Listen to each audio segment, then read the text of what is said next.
채용 인원을 보면은 사실 올해가 제일 많이 뽑았죠. 갑자기 이제 뽑은 것도 있었고, 그 다음에 이제 채용 인원이 늘어나 보니까, 커트라인이 뭐 이렇게 좀 더 떨어져야 되는데, 커트라인이 더 올라갔거든요. 여러분들, 많이 뽑으면, 당연히 이제는 그만큼, 커트라인은 떨어져야 정상이지 않습니까? 근데 커트라인은 더 올라갔단 말이에요. 그러면은 학생들이 뭐 공부를 정말 그전보다 더 열심히 해서 올라갔느냐? 그렇지는 않아요. 그래서 2021년하고 22년은 확연히 차이가 나요. 컴퓨터반 같은 경우. 물론 아까도 거기 황 선생님 말씀하신 것처럼 2018, 19년 같은 경우는 21년까지죠. 컴퓨터반에서 절반 정도는 그냥 찍어야 되는 문제들이 많았었어요. 정말 이건 뭐 공부를 하나 안 하나 똑같다. 그런 문제들이 절반 정도 됐었거든요.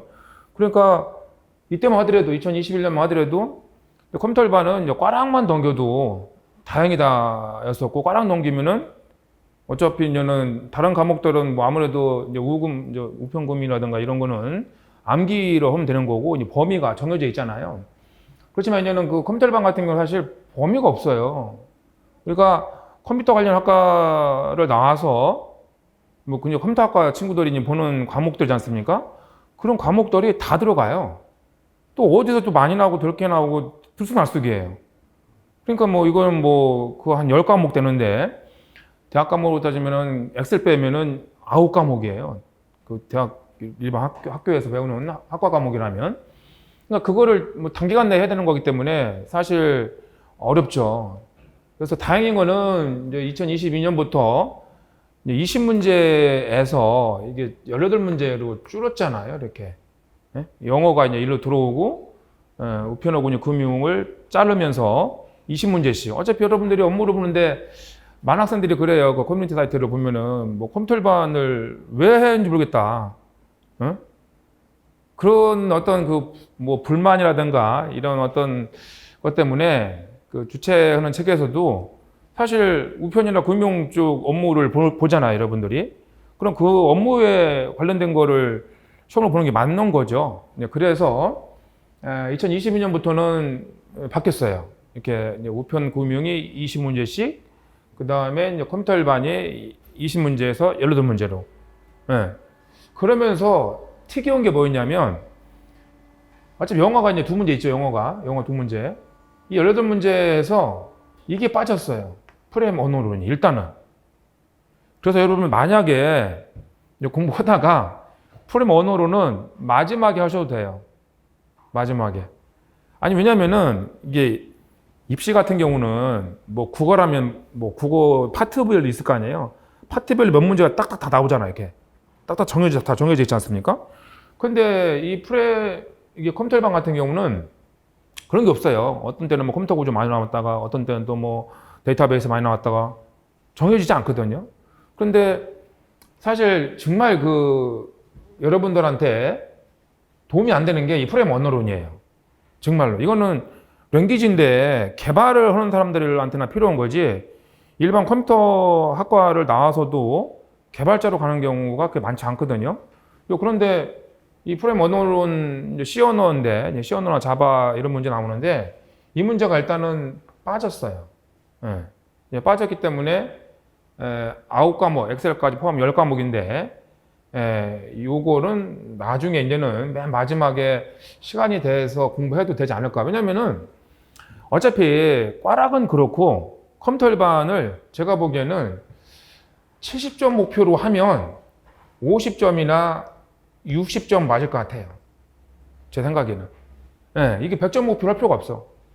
커트라인이 지금 뭐 뒤에서 보겠지만 70점대, 65점에서 70점대거든요. 그렇게 커트라인을 넘기면 되는 거예요. 여러분들도 2차 면접인데, 면접은 필기 점수를 안 봐요. 면접 점수가 동일했었을 때는 뭐 그때 이제 필기 점수에서 자르는 거지, 면접을 또 잘 보면 되는 거지 않습니까? 커트라인이 걸려도.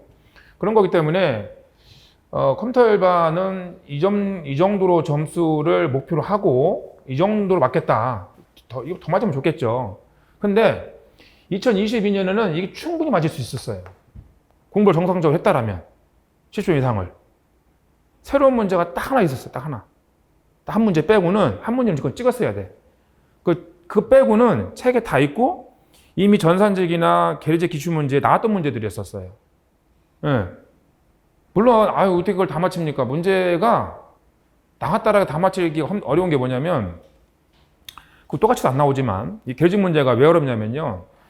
보통 9급이면 정의를 물어봐요. 정의. 그 개념에 대한 정의. 그 다음에 종류를 물어봐요. 이렇게 시험 문제를 내요.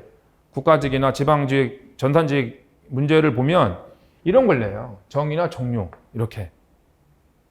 예. 7급이 들어가면은 특징을 물어보거든. 7급은. 특징. 그런데 이 9급 시험이 이런 걸 위주로 뭐 정의, 종류는 당연히 알고 있고 특징을 물어보는데 특징을 딱 1, 2, 3, 4에서 고르면 좋잖아요. 1, 3, 4 있지 않아요. 기억, 니은, 디귿, 리을, 미음, 비읍 배워놓고 올바른 거, 개수를 물어봐요. 이게 제일 어려운 거예요. 시험 문제 중에서. 이거는 이런 식으로 특징을 내는 거는 7급 형태가 이렇게 내요. 7급 문제가. 9급은 딱 이렇게 내고 이건 패턴이 정해져 있더라고. 뭐 제가 그들의 매뉴얼을 보진 않았지만 국가직, 지방, 전산직은 매뉴얼이 그렇게 있는 것 같아요. 이렇게 딱 정해져 있어요. 근데 똑같은 내용을 이렇게 내더라고. 계리직은. 그래서 사실 기출문제에 다 나왔었는데 내용만 본다라면은 근데 그거를 완벽하게 이해를 못했으면 이게 2개가 맞는 건지 3개가 맞는 건지 이게 헷갈리잖아요. 예, 그래서 이게 커트라인이 70점대가 되지 않았나. 제가 보면은 이 컴퓨터반도 제가 이제 강의를 해보면 계직 친구들이 이제 4과목이라고 해서 이게 보면은 뭐 심도 있게 공부를 하는 경우도 있겠지만 어떤 숨은 고수들이 몇 명 꼭 있어요, 보면은. 예. 그래서 이상하게 저런 것까지 맞추나? 정도로 맞추더라고. 예. 근데 그런 친구들은 조금 드문 케이스죠. 찍기 달인이라고 저는 생각을 해요. 예. 그래서 작년 같은 경우도 그 1등한 친구가 여기서 나왔었거든요. 근데 제가 이제 모사를 내보잖아요. 저걸 맞춘단 말이야? 저도 이제는 이렇게 될 거 아니에요. 문제를 여기 맞춰서 내보면은 저거 어떻게 맞췄지? 근데 잘 찍더라고 그렇게.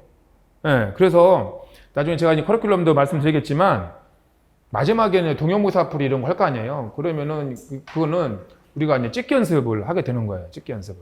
예, 그래서 지금 모집 인원이 이렇게 계속 늘어나고 있는데 한 350명 정도가 평균이었었던 거죠. 그리고 여러분들이 또 궁금해할 게 여기 지금 2022년 빼고는 이렇게 쫙 다 뽑았잖아요.